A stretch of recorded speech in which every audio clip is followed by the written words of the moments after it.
Is everyone comfortably seated? Good. All right. Tonight you're going to be hearing about the Electoral College versus the national popular vote. And our speakers are all here and ready to do that for you. All right. Tonight's speakers will be introduced to you by the lead speaker, who is Jean Blair, and I get to introduce her. If you look on the top here on the back, there she is. And she has sparkling blue eyes. She's actually quite gorgeous. And I am going to skip down to the last line here, where it says you've done 3 different jobs here, and they're all pretty significant and important jobs. And then you say, finally retiring for good. So I would like us all to say together, Jean, I don't believe you. Are you ready? Jean, I don't believe you. Okay. So, but she is now the co-president of the League of Women Voters of Northern Nevada, and so we appreciate you taking on that responsibility. It's a phenomenal group. I think I've covered everything I was supposed to. So I'm now going to bid you adieu and turn it over to Jean to announce our other speakers and to be the moderator as well as speaker for tonight's event. Thank you very much.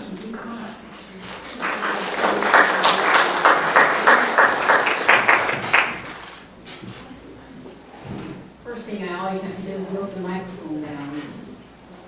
So good evening. Today's forum is brought to you by Sierra Nevada Forums, Nevada Humanities, Partnership Carson City, and of course the League of Women Voters of Northern Nevada. Since I'm the moderator, I get to tell you a little bit about the League of Women Voters. We are nonpartisan. We don't support any candidate or any party, but we do identify issues that are of concern in this center and evaluate, research and evaluate and take a position on those issues, and then we advocate for them. So welcome to our forum on the Electoral College versus the national popular vote. One of our speakers is Fred Lokken. He is a political science department chair at Truckee Meadows Community College. Fred joined the college in 1991 as an instructor of political science and was tenured in 1995. He is now chair of the Business, Industry, and Political Science Department.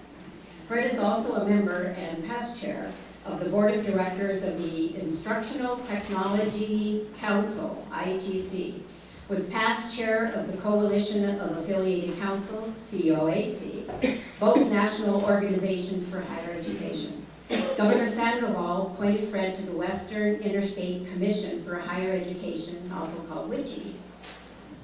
WICHE is one of 4 regional compacts in the U.S. and represents the 14 western states. He's eminently qualified to talk to us about the Electoral College, and so let's welcome Fred to this forum.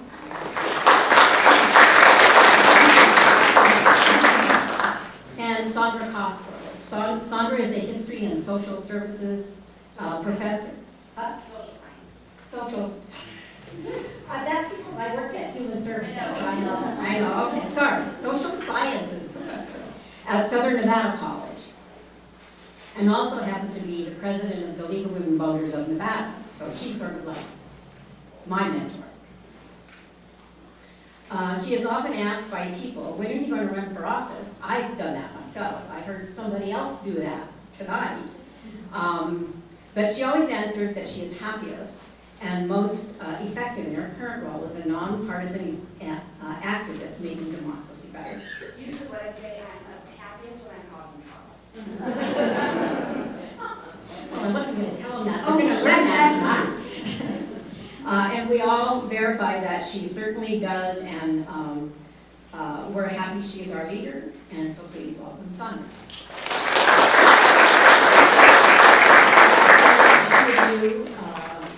I know that you have there you go. Correct. I'm going to go ahead and let Fred start. All right, well, thank you for coming tonight. This is, in fact, an interesting topic, at least for 2 political scientists. We'll find out how the rest of you do with it. I really appreciate all of you turning out. I'm really wondering about the ones that are way back here, but we have that problem in our classes, too. Yeah, so if you're sitting in the back, there's going to be a quiz for you. And a couple of you are under spotlights, so it's like they glow back there. It's kind of but in the beginning, with the founders, we saw a very creative time in the summer of 1787 creating a form of government that frankly had never existed before. So honestly, they were winging it. They turned to philosophers. They used the university educations that the majority of them had, which was rare in the 18th century. They applied the pragmatic experiences of their frustrations with the British Empire. And in essence also, which we edit out of American history, dealt with the frustrations of the Articles of Confederation, our first constitution. We had a government for 8 years before we realized we made some mistakes and needed to fix them. So it was a very intellectual, a very pragmatic, a very interesting blend of a number of opinions that drove us forward. And when they got to the Electoral College concept, I would ask you just for a moment to think back to the 18th century. For some of us, it's an opportunity to be very imaginative. For some of us, it's reflecting back on your childhood. You can but it is literally a situation where you're talking about concepts that have never actually been implemented in the modern age. And this notion of democracy, which was going to take us in a dramatically new direction away from the arbitrary rule of a monarch that ruled by the authority of God, and in that process, a recognition that just electing the president was risky. The voters, people were going to be given an access to voting unlike they'd ever been given before. There was some voting, actually, in the 18th century in Great Britain for the House of Lords or House of Commons, but it was like 6,500 people who voted in Great Britain. When we opened up our first election, eligibility actually was close to 750,000 out of a nation of 3 million, based on their odd math. And so, in this sense, people were going to be brought into the political process that never had before. And there are a variety of reasons why the Electoral College exists, but the one I've been asked to talk about is the disinterested interveners. Because the idea here, I think for most of us in school, we were reminded that they were afraid of the rule by mob, that this democratic entity would be very uneducated, it could be very uncivilized, it could be driven by emotion to make really bad decisions. And so the Electoral College was put in as a point of reflection, separated, frankly, by a few months from the election of the first Tuesday of November. This comes up the first Monday up to the second Wednesday of December. I love how they do this now. And in that sense, they were, at that point, they gathered in the same spot. We have since abandoned that model. But they came together and they wanted to reflect on that election. And they wanted to have a civil conversation as to whether or not it was driven by a mob mentality. Was it driven by emotion, or was it a pragmatic act? And they even empowered the Electoral College, the founders did, to overturn the decision of those voters if they decided that it was driven by emotion, or it was driven by a mob mentality. So that they could literally pick anyone they wanted for president that met the qualifications, whether they participated in the election or not. And that power technically still resides in the Constitution of 2018. So it was a philosophy, it was an approach that was attempting to temper a brand new idea that they were afraid of. They took the bold step and then they stepped back a couple paces and put kind of a lid on it. And we started with that process. It didn't go well, as I think Sondra will talk about. But this first notion that in creating it, they put interesting parameters on it, is a reality of the Electoral College. I'm going to go ahead and tag on to that when they get to Philadelphia that summer, there was not a lot of agreement about what they were going to do. There was northern interests, there were frontier interests, there were southern interests, there were merchant interests, there were slaveholding interests, there were Protestant interests. There was a lot of diversity in that room. And they knew that they needed to do something because the Articles of Confederation were not working. They were afraid the country was going to fall apart. So they needed to make sure that they came out into that summer with some type of foundational document that, even if everybody wasn't in love with it, could at least agree it was the place to start, and that they could go out and they could advocate for it so that it would be ratified.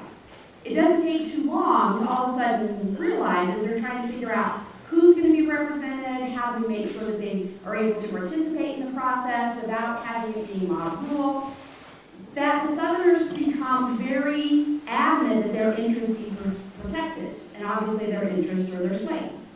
And so if you know anything about the U.S. Constitution, you're aware of the 3/5 clause, correct? So one of the things is they're trying to figure out representation in the House. The South considered themselves to be the small states because they have a small voting population. And so when they're talking about doing a census, and they're looking at states that are in the North that have many, many people that they could enfranchise, and they're thinking, well, if all we're going to do is count voters, then the Northerners are always going to have more representation in the South. They're always going to be able to pick the president.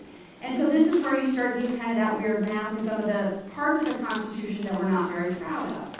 And so they start out and they talk about being able to count their slaves in the census. And the Northerners at first are going to resist this. They say you should not be able to count property. You keep arguing that these are not people, they're property, so you should not be able to count them. And the Southerners, there's going to be some of them that become hot under the collar, and they're going to threaten to leave and to expose what's happening in that room. Now, they were doing this in secret. They didn't have a whole lot of authority. They had authority to edit the articles, to fix the articles. That's what they were supposed to be doing. But on day one, they looked at the articles and said, these cannot be fixed. George Washington swore everybody to secrecy. It's the only time politicians in the U.S. American history have ever kept a secret, and that's because they were all afraid of George Washington. But they were sworn to secrecy that whole summer, and so when you have the Southerners threatening to leave and expose them, that's going to threaten the whole process, and so there's going to be negotiations that are made. When you look at James Madison's debate on the federal constitution at the convention, he intimates that there was a feeling among the Northerners that slavery was going to die out anyway, that we were going to move towards manufacturing, that there was going to be a move away from a slave-based society, it would naturally just die out on its own. So go ahead and make the compromise now, and then advance it down that road to dying on its own. So they do the 3/5 compromise, which is going to, at the end of the day, when they do the first census, is going to give the Southern states 17 extra representatives in the House that they should not have had. So then they move on and we start talking about the executive branch. Again, there's going to be a Southern fear that if you allow popular democracy to go unchecked, they're going to abolish slavery. And so they also are going to want to have some edge on being able to pick who the president is going to be. And this is where we're going to get into some math. And historians are not good at math. What about political science? You guys I think are better at math than we are. The joke about historians is that anytime we go to lunch, we have to take a math professor with us because we can't calculate the tip. But I think I can do this math. So if you've got, on the census, with the 3/5 clause is giving the Southern states 17 extra representatives. The math that goes into the Electoral College, how many electors your state is, it's your representatives plus your senators. So how many more electors do the Southern states get? 17, right? And so it gives them more sway over who's going to be president of the United States. So I always have to remind people, when you are talking about the debate on protecting the smaller states, yes, you're going to talk about New Jersey and Virginia, but in the Southern states' mind, they were small states because they had such small white voting populations. And so there's that taint of we're going to protect slavery that was built into the Electoral College because it connects to the 3/5 clause. So move on to the next slide.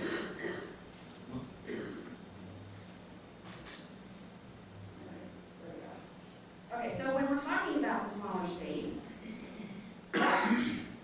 when you really want to talk about small states, so we're not just talking about the southern states and the slaveholding states, you are empowering the smaller states because you do give them 3 electoral college votes regardless of their population. And so every state is guaranteed 2 senators and at least 1 representative. And so every state does get those 3 electoral college votes. And so when the negotiation is being made and you're trying to bring everybody in and you're trying to get that added into the Constitution, there can be an argument made for a small population state, no matter where it is, that's going to give them at least a little bit of an advantage or at least a little bit of a draw. The candidate's going to want to go there because they're each is going to be given at least those 2 electoral votes for the House of Representatives, or 1 for the House and then 2 for the Senate. So the smaller states will get those 3. Why don't you go ahead and you can do the not all voters, because that's also going to be that as an extra voter. Okay. Just reading the points to make sure that I do cover it properly. And so in this process of the selection, the way we do the Electoral College now is not the way it was done in the 18th century and into the 19th century. Rather, each state government designated who it wanted to be the electors to the college.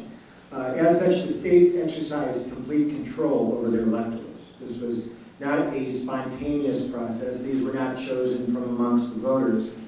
They were learned and respected and generally recognized as in support of the state's interests. That played a very large role in the Southern electoral selection. They also actually convened. Now they don't, but they did convene in the very beginning. So they were in the same room. There was the art of persuasion that could be brought. And one thing that we had conversed about beforehand is that per the Constitution, the electors were required by language in the Constitution to be independent-minded. So they didn't come in with a necessary lock in favor of one candidate or another in the election. And under the terms of the Constitution, if they decided that there was some flaw to the direct election, they could simply ignore the direct election and choose someone else. And certainly Sondra would know, but for most of us, we don't realize that the very first selection of George Washington was done without an election.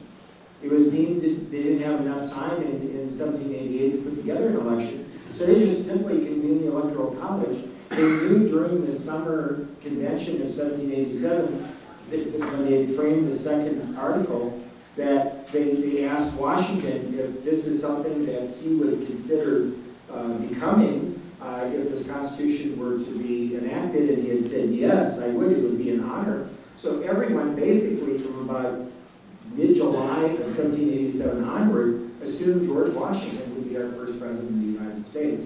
And that certainly was a foregone conclusion when the Electoral College convened in the fall of 1788.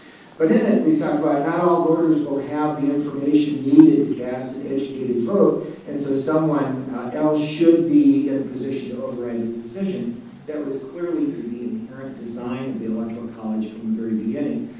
Any kind of organized public education doesn't come along in the United States until the 1880s. So this concern about the uneducated being able to ballot is something that lasts with us for a century. Also, although the theme is, I was interested to know that election vote buying was completely legal and there was no private ballot because you had to confirm you were voting for someone to be able to be paid for the vote. And that practice existed up until the 1880s. And in fact, George Washington, since he keeps coming up, probably of all presidential candidates has kept the most accurate documents of how much it cost him, how much ale he purchased, how much ale he made up free, and how much he was paying per vote, and how many votes he paid for, which was not uncommon to pay for a good chunk of them, just to make sure of the victory. Right, and so when you're looking at the arguments that were made at the time, and there were valid reasons why you want to think about the smaller states, make sure that the candidates were going to go there, and why you could make an argument to the voters, there might be a reason why we need to override it, because maybe somebody bought it. And we look at the amendments that have been added to the Constitution, things change. And so when you look at the original arguments that were being made, and then we look at how that's playing out now, we have to ask ourselves, and we could say, no, we think the original arguments still are valid, and that we should keep that institution because those arguments are still valid.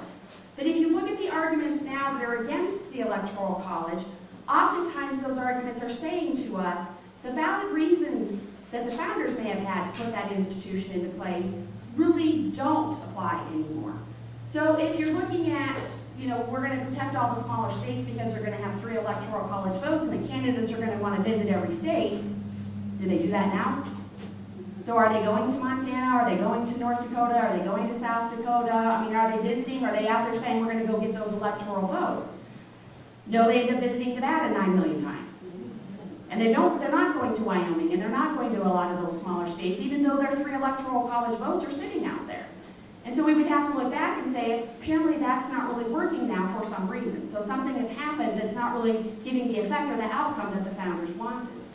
Okay, so the idea that Fred just talked about, that you can buy votes. Well, we've pretty much, that's illegal now. Not allowed to do that. But even going farther and saying, okay, but people just don't have enough information. There's just people out there that just don't have enough information about the candidates. Is that what you're thinking by the time we get to the election? Because I'm thinking, God, just make it stop. Right?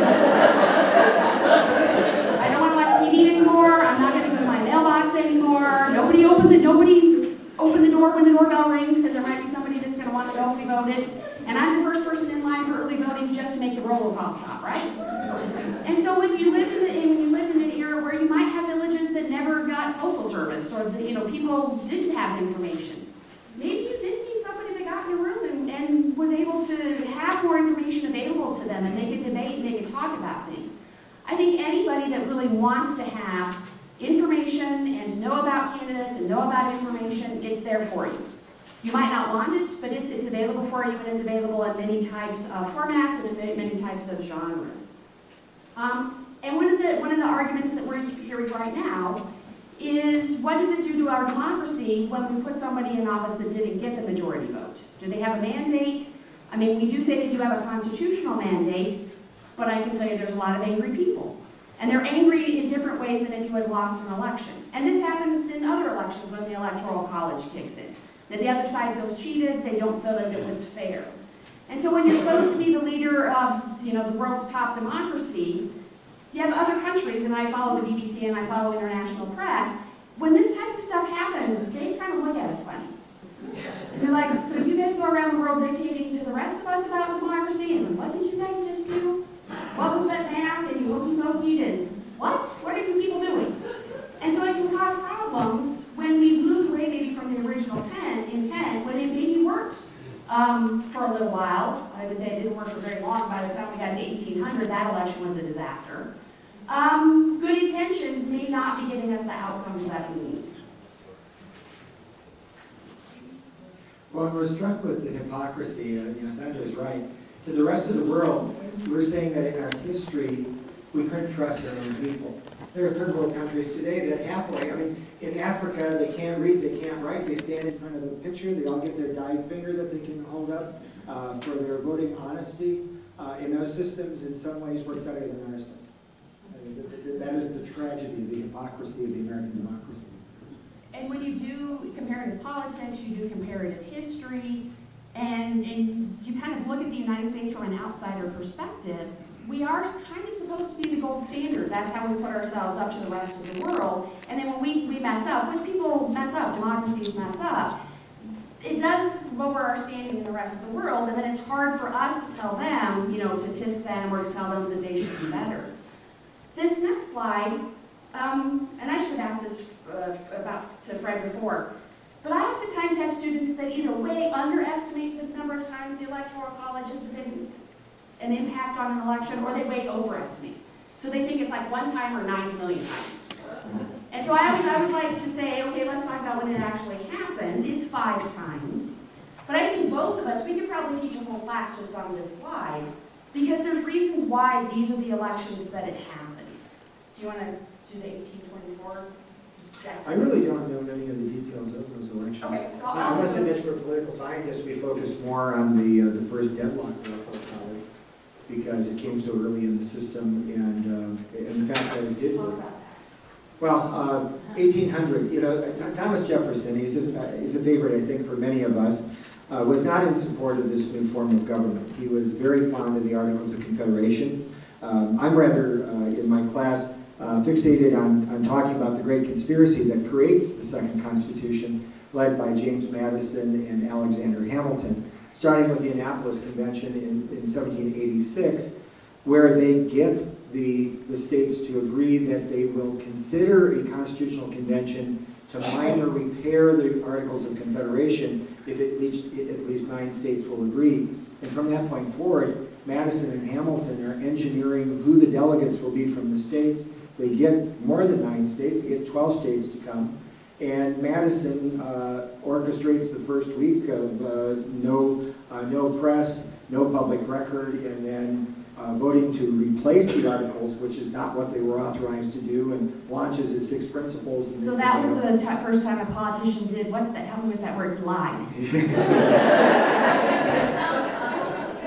They were expedient. They had a goal in mind, and they were working towards it. Yeah. And they didn't have a constitution to be violating, so it was all What happens, of course, is that one of the great parts of the conspiracy is that Madison gets Jefferson appointed ambassador to France to get him out of the way, because he would have been not only an obstructionist, but a powerful obstructionist in the summer convention. And yet, Madison, every night of a 3-month convention in Philadelphia, writes a personal letter to Jefferson to let him know what went on every day, which is respect for Jefferson and is a blessing for those of us who are academics, because that's the only real record of what went on in the summer convention in a group that was not keeping an official record. And luckily for us, they weren't texting. Yeah. So we don't have to. And they didn't do Instagram or Snapchat, where it disappears, That was terrible. And so, Jefferson comes back and he mounts the anti-federalist effort, but it's too late, and it's not really as well coordinated as the federalist effort. The new Constitution is ratified, it's put into place.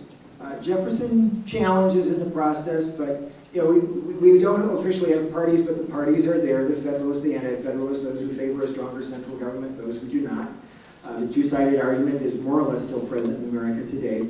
And by the 1800 election, Jefferson mounts his best campaign, and he actually is the first one to introduce the concept of party in the sense of an organized effort, getting people to support his effort to become elected president. And it winds up in a close election, but in the Electoral College, it's deadlocked. Not the number needed to win the election outright. So for the very first time, only into the third time of a third president, we'd had a no election in 1788, and we had 1792, 1796. So this is actually only the third real election for the presidency, and it has to go to the House of Representatives and the United States Senate. And Jefferson wins the presidency in the House. So it's a test of a design that had never been used anywhere, and it works. And Jefferson is legitimate in becoming president in March, and when he becomes president, everyone thinks that because he's so opposed to centralized government, he's going to come in and begin to somehow dismantle it. And to everyone's surprise, and I suppose to some chagrin, he accepts it, he embraces it, and he uses the power of this presidency and this power of a new central government to do things we never thought Thomas Jefferson would be capable of doing. And in many ways, it's a heartening story of America where we can disagree, we can have different passions, we can have different value systems, but we accept the playing field and we work together. Something I think we've lost in the election of the most recent president, and it focuses on all of our worst qualities. It doesn't look at what we have accomplished as Americans. So Jefferson sets a tone, and I think in political science we really want to communicate that we do have a lot of differences. We argue constantly. Democracy is a mess. It's the worst form of government imaginable. But that we've made it work, and we've tried to make it better, and we've tried to engage more people. Sondra will talk about this, but I think the other thing to know about is that we've always had a problem with voter participation. We kind of invent the concept for the modern age, and we're always bad at it. And we still are bad at it in the 2016 election, when we had only 57% of those who should have been voting. That is an abysmal embarrassment to a democracy that wants to offer itself as an example for the world. Now, and I have students who will say, oh, politics is worse now than it's ever been. And then I remind them that Aaron Burr shot and killed Alexander Hamilton. So until somebody's dueling, we're not as bad as what the founders were, and they got people elected, and they got Congress, and they added the Bill of Rights, and they moved on. So politics has always been very contentious in the United States. And if you look at the times where the Electoral College has decided who the president's going to be, these are times where we were divided. These are times where we were going through messy transitions. So you've got 1824 John Quincy Adams, who's the son of John Adams. So it's the founding generation moving into the Jacksonian age. And we were deciding if we wanted to adopt capitalism, and there was Western expansion, and there was the frontier mentality. And you've got John Quincy Adams, who was very refined, and then you've got Andrew Jackson, who was dueling with people and stabbing folks. And it was a time that people were not really sure who we were going to be, and so the election was very close. 1876 is the end of Reconstruction. And so this is the point where the North and the South finally decide that they're not going to continue with Reconstruction, that the North is just going to bring the South back in, and the South is going to agree to allow the Northerner to go ahead and become president, even though their guy probably had more votes. 1888, we're right in the middle of the Gilded Age. And so this is the robber barons, and there's going to be wealth inequality, and people are arguing about college and a lot of the same things we're arguing about today. The 2000 election. We had just come out of a contentious period where a president had almost been impeached and removed from office. People were not really sure about where their loyalties lie, so that's another contentious period. Once again, people are evenly divided. People are kind of hostile. We're kind of angry with each other. And so the Electoral College is something that reminds us that sometimes we go through transitions where we're having a hard time getting along with each other as Americans, deciding what we're going to do in politics. Does that mean that our country is going to fall apart? No. I teach Latin American history and Latin American studies. We have a very strong foundational constitution. We have a very long tradition of, even when we screw up our politics and we're angry with each other, the institution's still carrying on, and we still do what we need to do, and we still keep having elections.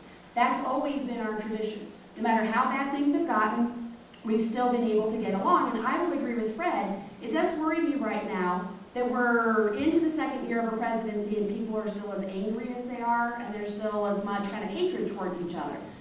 But it's probably showing that we're going through a very dramatic change, and we're not quite sure who we are or what we're going to be. We're also going through a generational change. We're going through a change where the boomers are starting to exit stage left and the millennials are starting to come in. Remember the end of the 1960s? The hippie movements? I mean, we go through these phases where the old timers kind of don't want to give up power, and the new kids are coming in and they don't quite have experience yet, and they're trying to kind of push a little hard. Lots of things are happening right now. And so it's not a coincidence that we have the Electoral College coming into play, because it fits within this pattern that it oftentimes comes into play when we're very divided.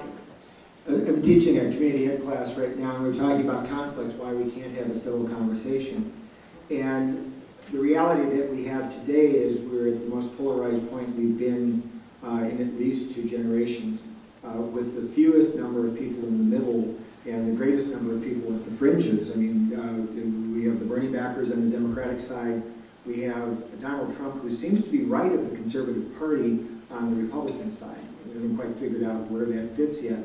And that is a real problem. And we're driven to that, as we have been in every one of these points, because of a number of volatility markers that come up in the election. In this current situation, we are dealing with hatred, we are dealing with fear, and we are dealing with anger. There are a lot of emotions that can drive people to the polls. There are positive emotions, but whenever you see 2 or more of the negative emotions, that's when we have times of trouble. And we had a candidate that effectively in 2016 played on those fears, organized those fears, at a time where we also simultaneously cannot coalesce. The umbrellas of the parties are not working on either side. Moderate Democrats can't find middle ground with their left. Moderate Republicans can't find middle ground with their right. And so we're being dominated by the edges, and the middle is disappearing. The moderate part of the conversation in American politics, which has been our hallmark, is missing right now in 2018. Maybe more information than you know or need, but that's what I'm all about. Okay, so the question then, and this is kind of was percolating even before the 2016 election, it's percolating again after what just happened, is, well, can we get rid of the Electoral College? Because people kind of maybe see that as part of the problem. I think it's more of an indicator that we have a problem. But if it's not fulfilling it's not getting us the outcomes, it's not facilitating where we want to be as a democracy. We've amended the Constitution 27 times. We used to have indirect election of senators, and then we decided that was leading to too much corruption in the Senate. Then the senator from Rhode Island openly called himself the senator from Standard Oil. Seriously. I mean, there was so much, they were just open about it because there was no fear of having to go in front of the voters. And it was 100 years ago, the progressives said, yeah, we're going to fix that. And now we have the 17th Amendment, and we directly elect our senators. So we change things if we need to. So if we want to, let's have the discussion and decide it's not something that's working for us anymore. Let's have a reasonable debate about it. And then have a discussion about what are the mechanics to do the change. Because sometimes we say, okay, let's fix that. And then we don't walk through the hard work it would actually take to amend the Constitution or to find an alternative for making it a moot point. Do you want to walk through the amending process? Well, the amending process did not exist in the Articles of Confederation, and one of the reasons that our first Constitution fails is because it's static and lifeless. It can't evolve with the political process. And so the notion of an amending process was one of the 6 key principles that James Madison introduced at the end of the first week of the Summer Convention of 1787. And it is, in fact, Article 5 of the U.S. Constitution, and we established several mechanisms for amending.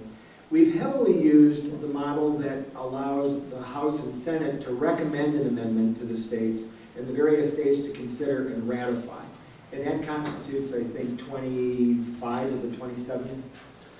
Prohibition used a different model, and, well, the 27th is really funny, that's right, yep, because it's the last amendment to the Constitution proposed by Madison in 1787 as one of 12 possible amendments to create a Bill of Rights. And so it was ratified, though, using the three-fourths mechanism. It just took more than 200 years to do. It was a college student doing research, discovered that amendment did not have a time limit. That's the one that says Congress cannot give itself a raise until they've had an election. He found that amendment, realized there was no time limit, revived it, and put it in the Constitution. So I always tell my college students, be in awe of that college kid. Who was a political scientist? Yes, he was. George Watson, I believe is his name, and got a C- on his graduate paper at the University. You don't want to piss off a political science student. So he took the grade off the paper and the nasty comments from the very arrogant professor, and set to the task of persuading legislatures in the 1980s. He was increasingly invited. He'd make the case by the 1980s. Our cynicism towards our government was mounting. It was swelling after the sort of the 1970s and the morass and the chaos that we had experienced. And so by the spring of 1992, the 38th state, which I believe was Michigan, ratified the amendment by Madison back in 1787. And it was an election year, so the leadership of the House and the Senate turned it over to the archivist to determine that it was unconstitutional because it was so long in the past that it easily had expired.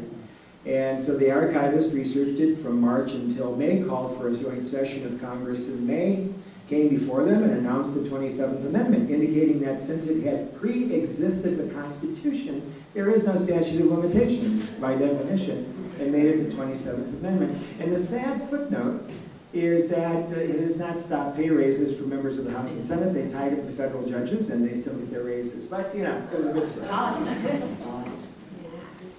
Do you want to talk about the little used, the Article 5 conventions? Because sometimes I know it's come up here in this state. Yeah, but I have to tell you, it scares the hell out of anybody to even speak these words. Because when I say it, I go. Yeah, well, as it was, there at least was some element of control in 1787 for that convention. Even in the crafting of the Articles of Confederation in 1777, there was kind of a hand-picked group that got together to draft that Constitution as well. The notion of conventions, where you find your entire political system is so dysfunctional as a citizen that you can't even trust your states to play well, much less your national government to play well, is that the power ultimately was given to the citizens to put together citizens-based conventions to amend the Constitution. But just ponder that for a moment. Look at America. Who would come to that convention? Who would pick those people? What would that look like, and how painful that would be? And are we trying to destroy ourselves? I mean, it's there, but no one even, you just shudder at the thought, much less, you can't, one of the simple rules of the Constitution is, the convention is what created the second Constitution, our current Constitution. So you have to understand, they have complete power. You can't limit a convention. If you bring a convention together of citizens, they could tweak and minor repair. They could toss it out and write a new document. It could be a free-for-all. Yeah. So fun to watch, steel cage kind of a thing going on, but would they be productive? Probably not. Would they rip us apart? Yeah, probably. Her optimism about the future would probably go right in the toilet because we eat ourselves alive in this day and age doing that. so many, we're all groups now, we're all special interests. Everybody would have to be represented. Everybody's opinion would matter. Everyone would feel that they have a veto. This would be worse than we could imagine in the 18th century. Yeah, so Just my opinion. The League of Women Voters is adamantly opposed to those conventions because once they start, there's no control. You have no idea what's going to come out of them. And we actually think our U.S. Constitution, the way it is perfectly fine. Maybe could use some more tweaking, but we're for tweaking, not for just shredding it and starting all over again. So the process that Fred is talking about, you would need Congress to decide that they supported getting rid of the Electoral College, and they would draft the language, and they would vote on it, and then it would be referred out to the states, and then it would go through a process. The last one that's probably familiar to everybody was the Equal Rights Amendment, where we would go to each of the legislatures and they would debate it. And do we have an Equal Rights Amendment yet? No, because it's a contentious process to get enough states to have that 3/4 of the vote to be able to amend the Constitution. So it can take a long time, and it can be a very arduous process. There is a group of people who've been working for about the last 5 years who have said there's other ways that you might be able to disable the Electoral College. It would still be in the Constitution, it would still be in effect, but it would not have the same effect as it's having now. And that's the National Popular Vote movement. And what they say is if you read the Constitution when it comes to voting in elections, there was so much contention at the Constitutional Convention already, they didn't want to get down in the weeds and say it'll be 21-year-olds that get to vote. They didn't want to say no women get to vote. They didn't want to say that you had property. They said we're going to leave those things up to the states. And the states will get to decide how to run their elections, because obviously the South is going to run them different than the North, and maybe the Western territories would become states and they would want to do things differently. And that's one of the reasons that the League of Women Voters has been around 100 years, because people move into the state of Nevada and they're coming from New York or Pennsylvania, and they come and they assume we do elections and the legislature the same way here. And then I'm like, oh, sit yourself down, because we don't. Because they'll say, well, this is bad, we should fix this. And I'll say, okay, so a year from now, in February of 2019, our legislature will appear again, and then we'll be able to fix things. And they'll say, excuse me? What do you guys do here? So every state gets to do it a little bit differently. So what the National Popular Vote movement says is they said, well, when the Electoral College first started out, it was supposed to be these disinterested interveners, and by the time we get to the 1830s, 1840s, the states were telling the electors, if you don't vote for the popular vote within the state, we can fine you, we can send you to jail. Do you guys know who our electors are now? Do you know how they're picked? The political parties pick them. So there's a Democratic slate and there's a Republican slate. Do they sound like disinterested interveners? No, they're sworn to support their party's political candidate. And so again, when you're looking at how far we moved away from what the founders had envisioned, we're very far away because they didn't think political parties were going to even exist. And so what the National Popular Vote movement says is if you can get your state to sign on to the compact, when there's enough states that have signed on to equal 270 Electoral College votes, then it will kick in. So right now there's 11 states that have signed on, and I think they're at 213. I didn't put it on here, but I think it's 213 that's the number of Electoral College votes that are accounted for. It doesn't exist yet. It hasn't kicked in yet. When they get to that 270, then in those states that have signed on to the compact, they will tell their electors, either party, doesn't matter, you have to vote with the National Popular Vote winner, not the popular vote winner in the state. Once you're at 270, then whoever they vote for can win, because that's enough Electoral College votes to win. And you still have the Electoral College in play, it's still deciding who's going to win, but you've kind of disabled it, it's become a moot point, because you're aligning the Electoral College vote with the National Popular Vote winner. All the bigger states have signed on when it comes to the Democratic side. So the California has signed on, the New York has signed on, Pennsylvania has signed on. That's why they were able to get to a high number of Electoral College votes quickly. But now they're going to have to cobble together some of the smaller states. Now I'm going to be talking about this exact same topic down in Las Vegas at my league's meeting next month. The speaker who's going to be coming to do the presentation is coming from New York, and he's a Republican. This is a bipartisan effort. Tonight, if you go to nationalpopularvote.org, you will see the people who have come up with this and are going around the country talking about it. It's Democrats and Republicans. Because Republicans say, the way this is set up, our votes don't count in California. Our votes don't count in New York. Our votes don't count in Pennsylvania. Democrats say, our votes don't count in Florida. Our votes don't count in Texas. Because it's not one person, one vote. You are bounded by the state that you live in, and if you have a majority Democrat or the majority Republican, you might as well not vote if you're in the minority for president. You can vote down ballot, you better be voting down ballot. But it doesn't really matter because your vote's not going to count if you're just bounding us by the states that we live in. And so it's both Democrats and Republicans, and I told Judy last legislative session, Nelson Araujo and Pat Spearman sponsored a National Popular Vote bill, and it got a hearing, it got one hearing, and they had a Democrat and a Republican from out of state from the National Popular Vote movement come to testify, to talk about why this was a bipartisan movement, why both sides felt it was very important. And we've seen that, I guess perhaps because of this dysfunctionality that seems to characterize the national government, perhaps because they don't feel that there's ever been a clamor to fix. So, you never get our government to do the right thing. They're never proactive. They're always going to be reactive at the national level, and they're going to be frightened by what you're saying because you're in a large number, and then they'll do it. So in this sense, what we have found is that any efforts to reform it have been at the state level. Another side of the national vote movement is that 27 states require their electors to vote the result of the popular vote. Not in the same sense, but just getting it in lockstep so that they don't for any reason ignore the vote of the public. Again, it's unconstitutional. The Supreme Court never asked because they're supposed to be independent-minded, so states can't lock them into that. The national vote thing could be found unconstitutional because there's nothing in the Constitution that would authorize that sort of thing at the state level. But states run the elections, even the national election, and they learned that a long time ago, so they found, or tried to find ways by which they could finally repair this. In fact, bringing it into the political party process wasn't mean-spirited in the 1800s, it was meant to stabilize it. But since 1900, we've had less than 10 electors that have deviated from their obligated vote because they're a Republican or Democrat, regardless of what. But we only send the slate of electors that win. So Hillary's were the only slate that show up at the Electoral College here in Carson City. It's not like everybody just still comes there and watches. We have this odd bias built in from the parties, but there have been tweaks from the side. There are a couple of other reforms that have come forward. There are now, I think, 3 states, starting with Maine, but there are 3 states that divide their electoral colleges. You have to win the popular vote of each of the congressional districts.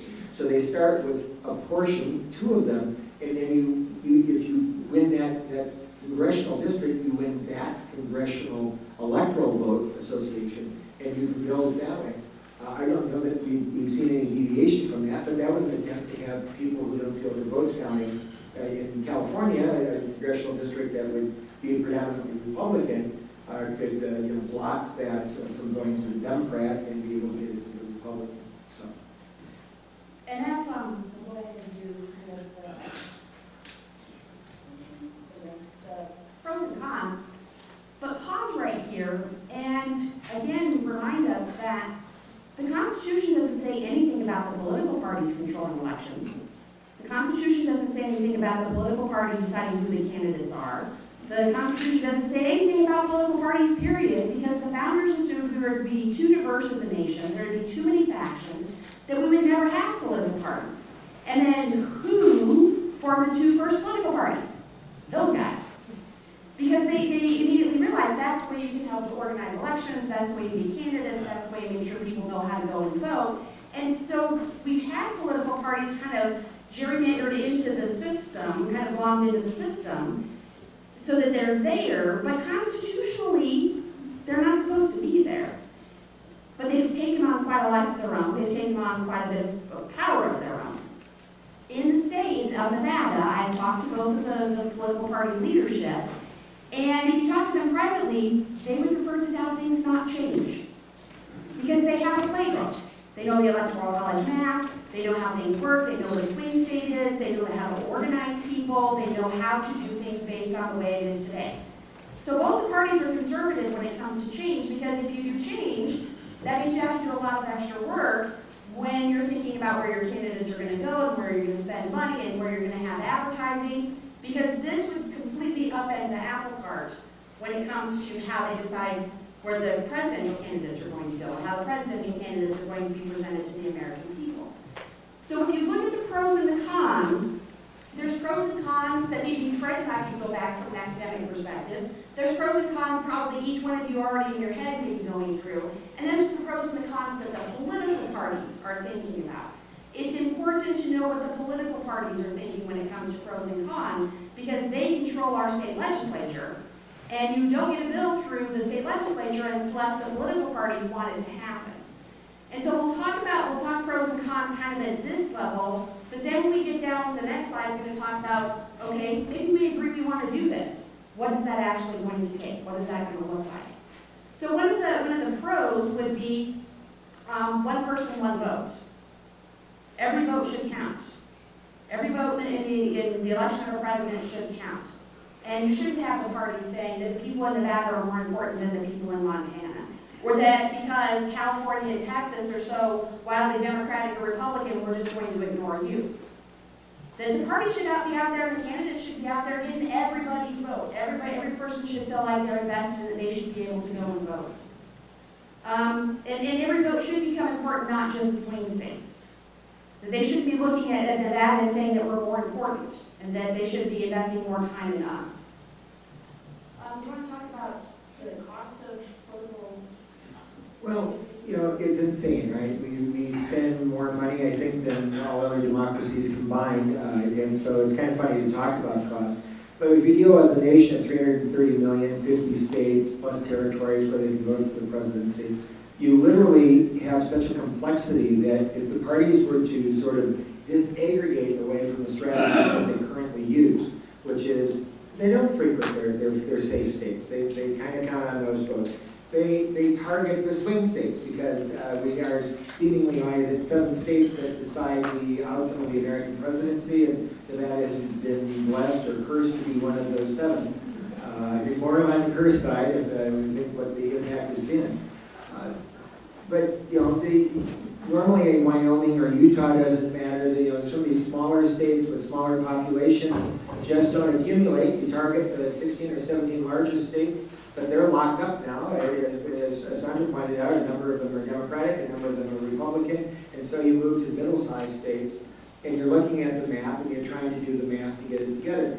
Hats off to Barack Obama, who I think shook the tree for all of us who think we always have it figured out, and used a small state strategy to win. And he's the only president in American history to do that. We kind of went back to a big state strategy in 2016.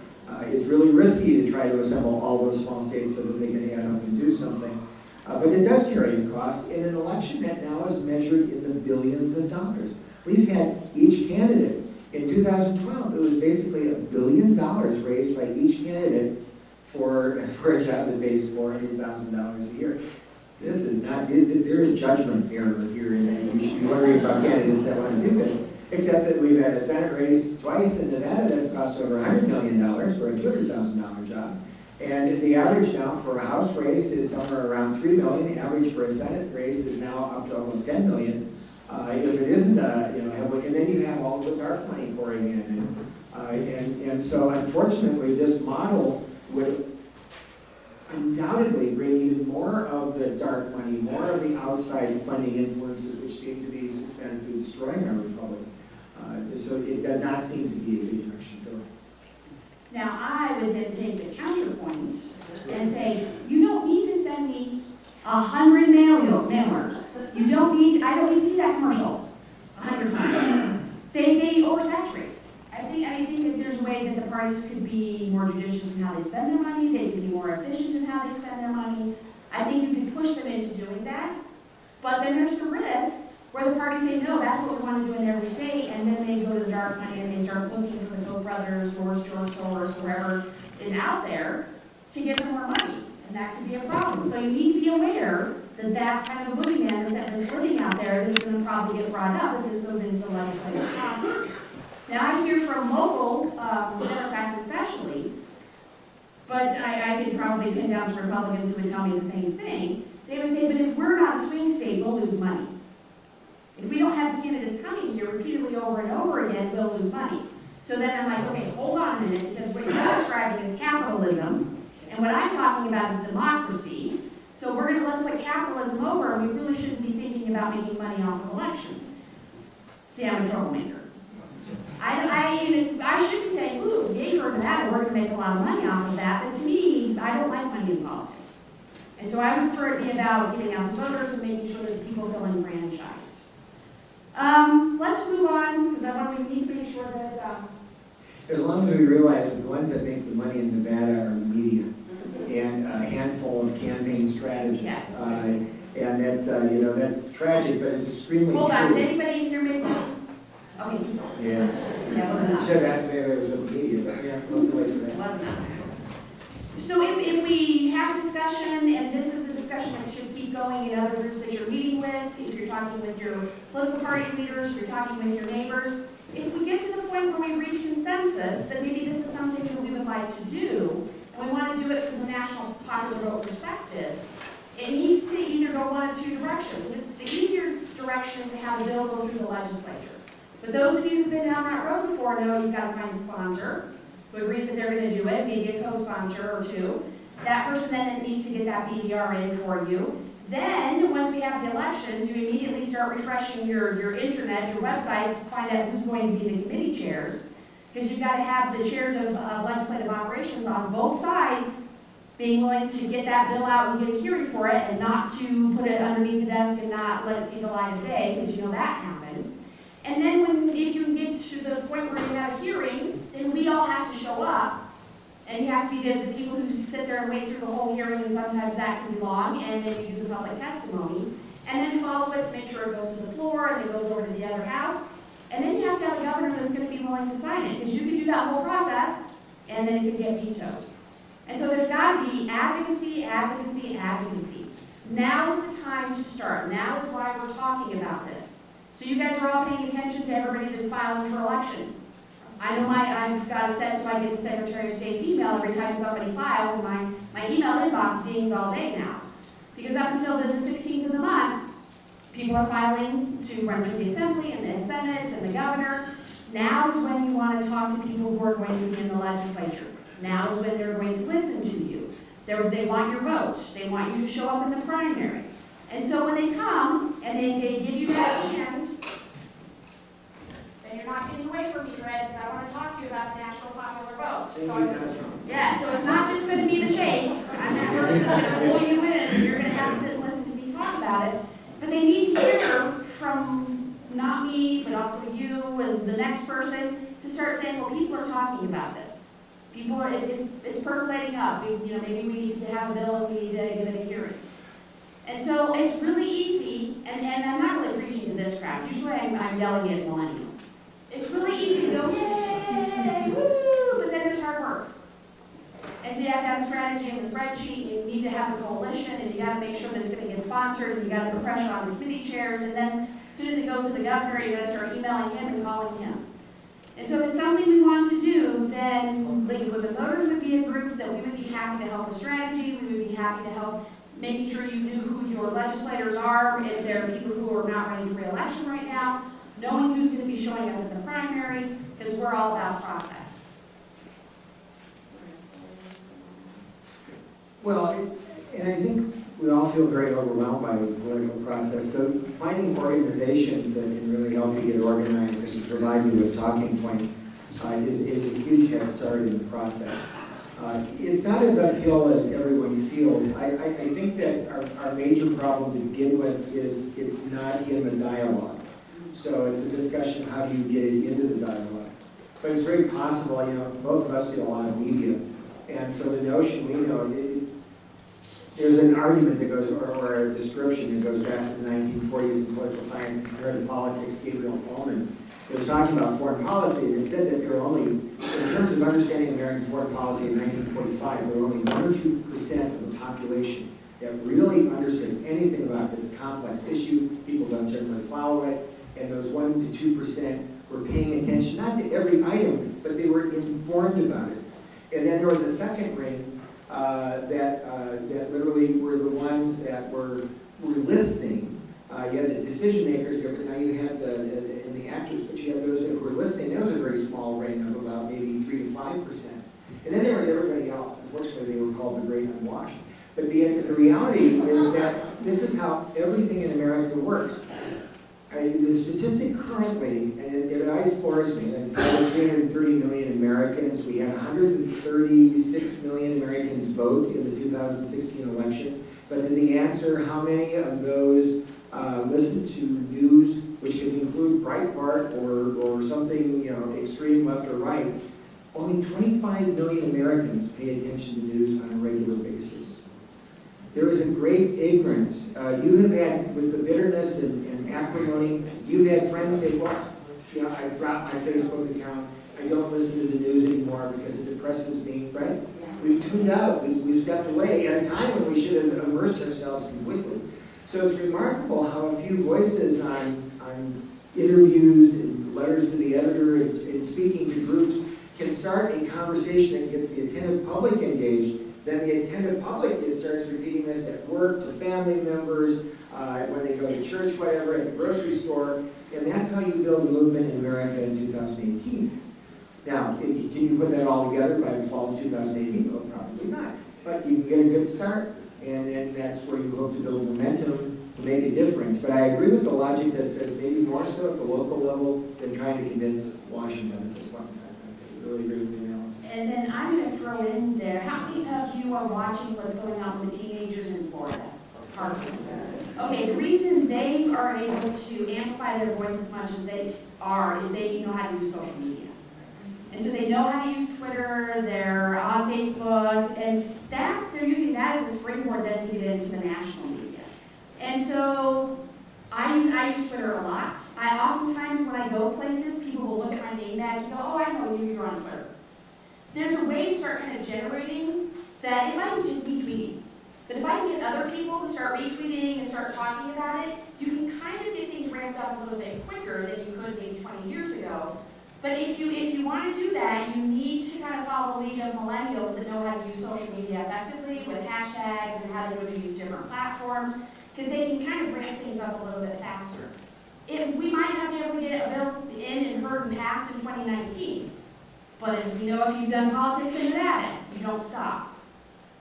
At the end of the session, you figure out where you're at, and then you tell the legislature, I will see you next time. It's going to be me, again, over and over, until you do this. I'm going to drive you crazy. But you just have to be persistent. And there might be the other angle that people have always speculated that something like this could be approved is more of a package of reforms. Because there are a number of things in the electoral process that are not only broken, but severely broken, beginning with the vast amount of money that comes in, now not trackable, with the length of our campaigns, with the trivialness of our campaigns. We don't talk about issues. Everything is a soundbite and everything's safe. And there have been many who have advocated that to generate us a new reality of the 21st century and reinvigorate our democracy, we need to look at a package of reforms that sort of streamlines and brings the people back into the equation and pushes the money and unnecessary influence out of the equation. And certainly this would be part of a package of reforms that I think would become more national in scope. It would not follow a constitutional amendment, but literally would find strategies of being able to legislate legitimately these changes. All right, I think that's it.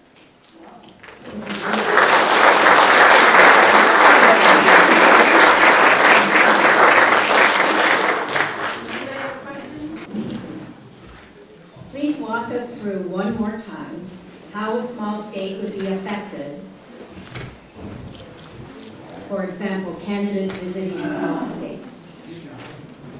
Okay, so the argument was made that the Electoral College is there to protect the small states.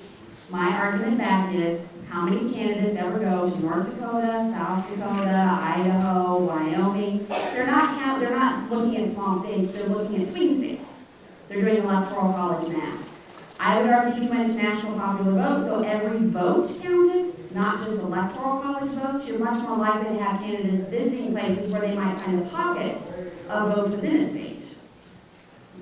And the problem, of course, is we see it in Nevada. We take ourselves out of the conversation about the Electoral College. We're a classic, where the concentration of the vote now resides in Clark County. And And so for us in the north, our chances of seeing southern-based candidates seeking state office are pretty rare. And if you live in rural Nevada, other than a token visit, which is somehow, paying homage and making one token visit somewhere in rural areas, you just don't see it. It is the nature of campaigning where you want to go where there's concentration, where your activities are going to matter. So I would be honest that no matter what we have, it is more challenging to attract them to the smaller states. But one expectation is if you do away with winner take all, which has distorted our elections, the anticipation is we would likely have closer elections, or not, if we did away with polling so that we're not being told every 2 minutes who's winning, that we could probably have some mystery and excitement in the election, and that would actually stimulate candidates and the parties to have to focus on a broader sweep of the country, including the smaller states, because they don't know. We're a state because Abraham Lincoln needed electoral votes, and he had no other way of getting electoral votes except to be that any area that was a territory that became state, I voted for that president. I agree with the day that we go back to that kind of thinking, that they don't know, and that they literally then have to really do the work and get out there and meet the people and listen if they want to win. To me, that's going to be a reform. Would you explain gerrymandering? Okay, so shift gears. First, it's gerrymandering. Yeah, that's older Jerry, but we're going to use the current nomenclature of gerrymandering. So L. Calvert's Jerry, so this is back, was it 1812? Yeah, way back in early history. Where, when you look at local elections, and then you go out to your congressional districts, you live in bounded areas. And so there's going to be a line drawn around neighborhoods or cities or particular areas, because we want to make sure that communities of interest are represented. And so we want to make sure that communities of interest are able to represent people that know what those communities' interests are, and are going to represent them either in the state legislature or when they're going to go to Congress. From the very beginning, the parties wanted to manipulate the system to make sure that incumbents would be able to get reelected, and to not deny the other party the ability to elect their people to office. And so it's been something that's been around for a long time. The courts have traditionally been more likely to take a challenge on gerrymandering that's race-based, especially after the Voting Rights Act of 1965, just because it's easier to see that type of gerrymandering. It's easier for the court to know if African American voters are being overly cracked in a district or they're being cracked into other districts so that they don't have enough votes to be able to elect somebody. When it comes to partisan gerrymandering, the court has been much more resistant because Fred and I could be Democrats today and re-register to be Republicans tomorrow.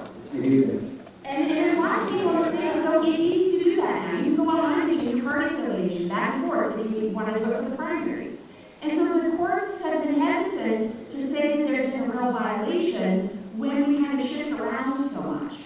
There's 3 court cases that are kind of percolating through right now. There's the Wisconsin case, which is at the Supreme Court. There's the Pennsylvania case, which is the League of Women Voters just won in the state court. And then there's a case, I think, is at the appellate court level in North Carolina.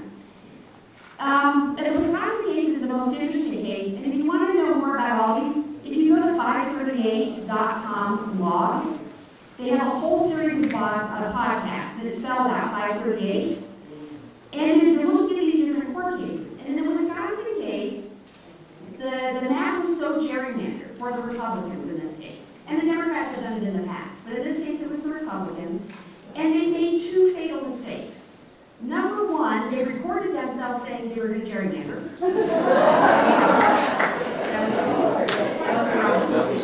And the second thing is they hired a company that advertises, hire us and we'll help you gerrymander. So the Supreme Court justices were not kind to the Republican Party in Wisconsin. But instead of just saying this is obviously a gerrymander, you're going to have to go and redo it, they spent a lot of time talking about a new software called the efficiency gap software. And it's a software that's supposed to be meant for showing when there's partisan gerrymandering, by showing how many partisan votes are being wasted based on a lot of data over the course of many elections. And so the Supreme Court of the Wisconsin case is trying to decide, should we allow groups like League of Women Voters to use this software, and should we say that maybe there's a standard that if they ran the software on a map and could show show that in X number of districts, X number of districts, you are wasting more than 10% of the votes, that's a gerrymandered map, and you can bring it to the courts. If they were to adopt that, and the court's very divided on this, you might see more litigation on partisan gerrymandering, and it might make it more difficult to happen. Just as a caveat, Nevada is one of the least gerrymandered states right now, because when we did the census, is what you base your district population on, the Democrats were in control of the legislature. Brian Sandoval was the governor. The Democrats did 2 iterations of maps. He vetoed them. It went to special judges, the special masters. They then drew the maps based on the rulings from the Supreme Court, and that's the maps that we currently have today. And so we haven't really had much litigation and had much problems with those maps. We'll go through this again in 2020 when we do the census, and then the maps need to be redrawn. I am hoping that the Supreme Court gives the League of Women Voters the ability to say, we're watching you and we will sue. Because if they allow us to use that software so that it's easier to litigate on partisan gerrymandering, it might be easier to kind of threaten the political parties, and at root, that's where the problem lies. Each political party has a vested interest. That we would be able to say, immediately, we're going to run that software on your maps. So we want you to do the right thing. When we talk about impact, in 2010, the National Republican Committee did something that had never been done before. It funded state elections, it prioritized state elections. It won a majority of the state assembly and senate races and governor's offices. And they did that all because the census was being conducted in 2010 and led then to a redrawing of maps and apportionment in 2011. This is basically where the Tea Party came from. It was going to be physically impossible, but in several states, they literally drew maps in 2011 that made it possible for the Tea Party to win seats, which became then a voting bloc in the House of Representatives, and it certainly has had the impact that it's had on politics since. So it can be profoundly influential. It is a problem of both parties. We have seen our court master system here work, and actually California uses panels of judges, which I think is another role model way by which we do it. But with the courts, it's a real question given the sheer number of the influence of the ideology in the appointment process, how successful we are going to be in seeing courts take a stand on things like gerrymandering. Here's a quickie. Tell us again what % of U.S. citizens get news regularly. Well, it's 25 million out of 330 million, but then you have to go to the ones that are eligible to vote, which I think is around 270 million, and 136 million vote, or 57% of the votes, maybe we're at 211 million. So it's a ridiculously small percentage. And it's harder and harder to get reliable information, because I can see my PhD friends sharing stuff that's not reliable on Facebook, and then I have to scold them and remind them to check the reliability of their sources. Because it's easy when something aligns with you. When you're like, oh, I agree with that, so that must be reliable. No. You got to check, does it have sources? Does it come from a reliable group? Don't share it unless it's reliable.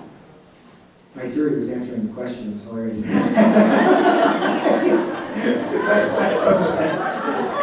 So don't you spoke ill of technology. She got offense to that. You got offense to that Siri. But no, it is an issue, and then, so that really takes you to like about 7% of the population.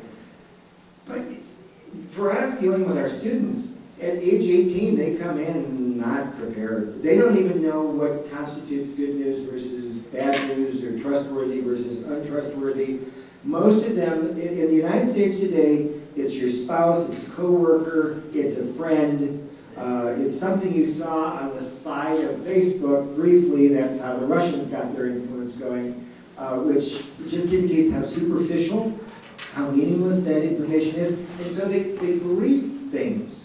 When you were talking earlier about parkland, a lot of people in America believe that it really didn't happen and those kids were actors, right? Because that's the only source they go to. They believe that. And so ironically, I now have my students watching and reading Canadian news and British news about the United States. Because, my hats off to the New York Times, Washington Post for investigative reporting. But for the most part, most of the news sources in America, they won't take the time for balance. So it's easier to turn to another country to get news. But yeah, we have, and you know, the highest rated cable news program is still Fox News. It only has 5 million people watching it. That's the reality. And as you well know, newspaper readership has just disappeared. I mean, we just are an ignorant population. Does any state make its electoral votes proportional to popular vote? No. Maine. No, the only thing that has deviated from the winner-take-all are the 3 states. Nebraska is another one. I think there's a third one that's joined the pack now that have this distribution based on the congressional districts as a model to get there. And I would agree, when we talk about reform, one of them, if you can't abolish the Electoral College, which the Supreme Court says you can't, then, you know, change it so it does reflect the exact breakdown of the election. But, yeah, no one is honestly talking about that at all. Not yet. Other democracies have similar rural and urban divides, yet they have one person, one vote. Would you please comment about that? So we have to differentiate between what we have, which is winner take all, and other democracies which have parliamentary procedure or parliamentary voting. And so when you're looking at countries that have multiple parties, and you put the candidates up and then you divide the vote proportionally. And so your party had 20% of the vote, you get 20% of the seats. And my party had 30% of the vote, we get 30% of the seats. We don't do it that way. It's the winner-take-all system, which is why it's really hard to have third parties here. And so it's hard if you're looking at a democracy that's based on that type of parliamentary way of doing elections, and ours, because then you're comparing apples and oranges. And you would have to do a complete redo of how we do voting in elections in democracy to match what they do. Single member district versus proportional representation. And when you talk to those from other countries, what they admire about the United States is the stability of our political process. Even now in the chaos, there's a remarkable predictability and stability to it. In French elections, you have 15 parties that you have to have 2 Sunday elections. Everybody participates in the first one. Only the top 8 vote getters get to go into the final election. You have the 5% rule in Germany to try to avoid the rise of right-wing parties, but sadly the last election with Merkel, a party did exceed the 5% rule, so they're going to have a fascist party for the first time since Hitler in the Bundestag. And you have Merkel, who was in election 3 months ago, almost 4 months ago, and it's taken 4 months to form a government, which still hasn't been quite approved. So what they're struck is by, or Italy is the poster child, with I think 70 governments since 1945, averaging about every 5 months having to have a new government because they have too many parties, they have to rule by coalition, the coalitions fall apart. So most parliamentary systems envy what we've got going in the single member district. What can we do at the state level to limit money in politics? And do you believe a national popular vote will help? I don't know that there's a direct correlation with that. Probably not. Not helping, other than the fact that it would suggest that there's a reform mentality among significant numbers of voters that has been picked up by the media. It's become part of the dialogue. If you see those surveys, what are voters worrying about? And what are they concerned about? Because that's what drives them to the polls, or that's what keeps them from going to the polls. And so it's getting this conversation, as I say, generally of reform, electoral reform and candidate reform. We no longer attract the best and brightest. Why should we? Anybody really want to serve an elected office in America in 2018? No offense to people who are still here. God bless you. God bless you. Always exception to those in the room. Or members of my family. It's hard. And you can do campaign contribution limits at the state level. But again, it's the parties that have to approve it. And they're always going to be, well, if I do it and they don't do it, then we're going to be at a disadvantage and end up in this weird kind of distorted race. And they've always got reasons why they need more money. They've always got more reasons why. We need to get more of our young people involved, and they need to be on my staff, and they need to be able to pay them. Or the media market's now bigger. Or they've always got an or. Sondra had said earlier, and it's true, the political parties control this entire process, and in Nevada, seemingly more so. So that we have more of an uphill climb, I think, in Nevada to fix things. I'm offended by things like that. We were the only state in the union who went to early voting, which did not produce a single new voter, just shifted it from a convenience point of view. But we're the only state that announces each day during early voting The next day indicates how many Republicans voted and how many Democrats voted, so the parties know. They allow them access, they have to update the list, so they can sweep away the people that have voted and narrow their focus down to the ones that still haven't shown up at the ballot box. All of this for the benefit of the parties. When I've talked to registrars and voters, they don't seem to care about the people as much as they care about offending the political parties. I come from Wisconsin. It was a different place when I was there. But we have same-day registration and same-day residency, and we have for years. The notion that if you move to Wisconsin on election day, you can unpack the truck, go down and vote for every office by simply signing an affidavit that says you plan to reside in the state, and you never declare party in Nevada, or in Wisconsin. And so I was in my 30s, I come to Nevada and have to determine what I am as a party person for the first time. Other states have shown the way, and other states have far higher participation rates and cleaner processes. In Wisconsin, they used to provide public financing, which is a pretty radical idea. But if you want a level playing field, and it does enshrine the two-party system, but it makes it cleaner. Ethics legislation. I fought alongside the Secretary of State in testimony to try to convince them to embrace a reporting of contributions that occurred just a few weeks before election. And guys in committee, every time, they don't want you to know. Nobody checks after the election. They don't want to see where the money, you can see where the money was coming in the last few weeks. So we have some real challenges in Nevada. I mean, one of the other reforms we need to do is we have closed primaries. But yet, when you look at, the presidential caucus, don't get me started on that. But if you look at voter registration numbers every month, nonpartisan voter registration jumped 74% last month. It is now over 300,000 Nevadans that are registered nonpartisan, and I know a lot of them are our college students. They are going to be shut out of voting for most of the candidates come the primary. We do have nonpartisan races. If you're not being able to have your voice heard and you're only having 19% turnout in the primary, no wonder you're not having people show up in November. They don't feel invested. They don't feel included. So Jean was watching me today. I was emailing our league's leader list, and I'm like, what are you all doing? We're the exception. Every other state leader was like, no, you don't have to register with a party. You just show up and you ask for a ballot and you vote. Texas just had 3 times the number of Democrats show up. You just had in Pennsylvania, you've got a close race that's going on right now. Those voters can just show up and cast a ballot. They're not turned away. We turn people away and tell them they cannot vote. And California is on steroids now. No, they got the jungle primaries there. You know, it's really interesting. But you seem to like depressing data. Nevada is 50th in the nation for the 18 to 20-year-old vote, with only 5% registered for the 2016 election.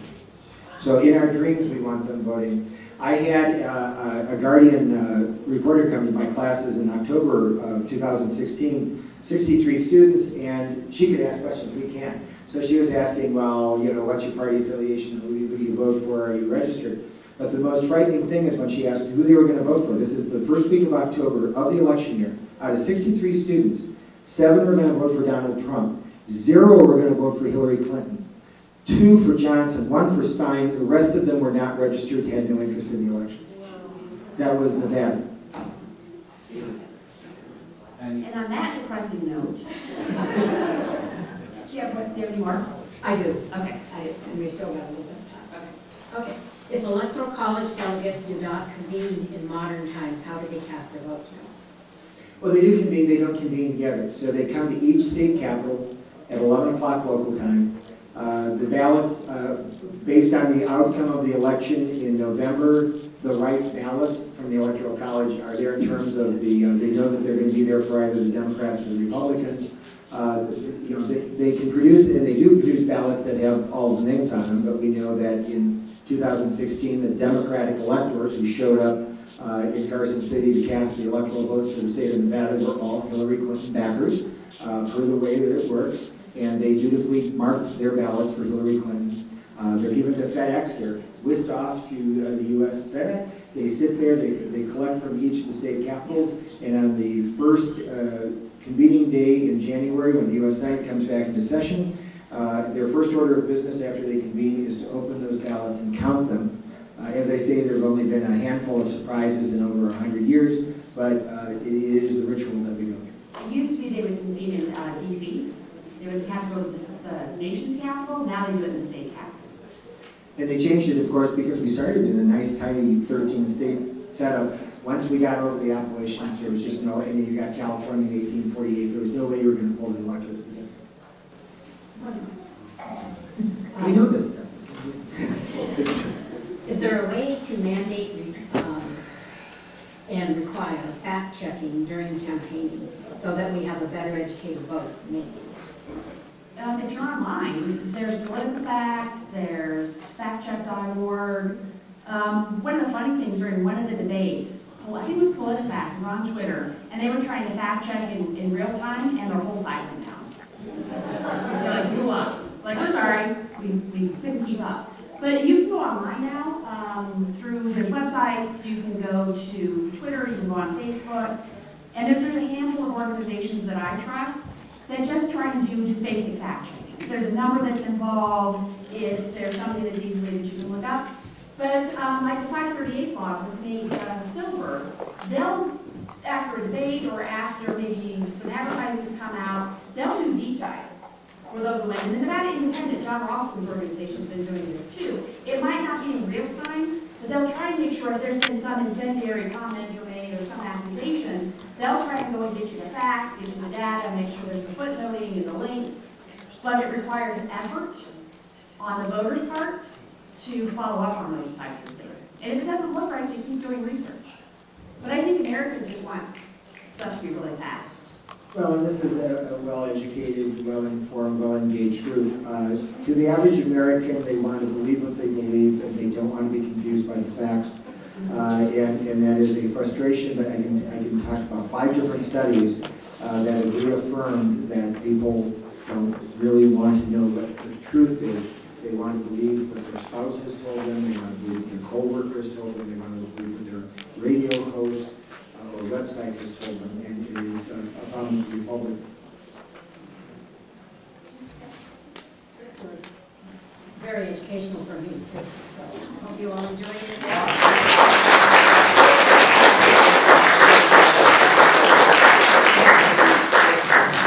For her, you see she's still working, I told you.